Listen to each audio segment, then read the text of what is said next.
Yeah!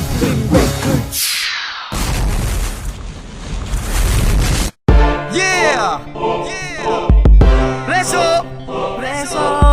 And this is boy of Native Rhythm. Iba na ako ngayon. Iba na ako ngayon. Iba na ako ngayon. Iba na ako ngayon.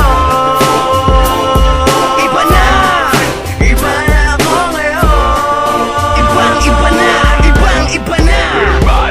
Ako'y batang palaki sa pagiging dukha, sa piling ng matinong walang laman ng bulsa'y lumaki na laging inaapi ng mga tao na ang mukha ay salapi, na ang sinasampat na limutan na magsimba. Mga makarelihiyoso na may sungay din pala.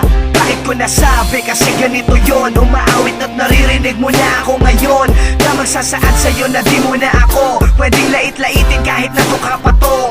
Batang noon ay tinatapak-tapakan, ngunit ngayon ay di mo na matitigan. Sa mga mata kasi nagulat ka, dating mabigat noon na buhat na nang makatanda na sa 20 anyos lang, at kahit ano pang mangyari ay ayos lang. Kasi iba na ako ngayon. Iba na. Iba na ako ngayon. Iba na. Iba na ako ngayon. Iba na. Iba na ako. Iba na. Isang ako na sumusulat ng tulang awitin ko na minamaliit mo't kinukutya, aminin mo. Idolo mo rin pala ako, kasi kung hindi stop mo na kanta na to.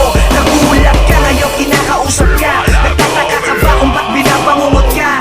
Ox lang yan, tol, sadyang ganyan lang. Bitawan mo ang cell mo at ako ang pakinggan, nang maintindihan mong hindi mo ako kaya. Wag kang bastos kinakausap ka, wala kang daya. Di ka inaaway, pinaiintindi lang na dapat na nga paa mo ay nasa lupa lang. Laging nakasayad, mapunta man sa taas. Katulad ngayon sa'yo di naging marahas. Imbis ang balusing ka sa speaker lumabas, ang boses ko sinasamba mo rin sa labas. Iba na ako ngayon. Iba na. Iba na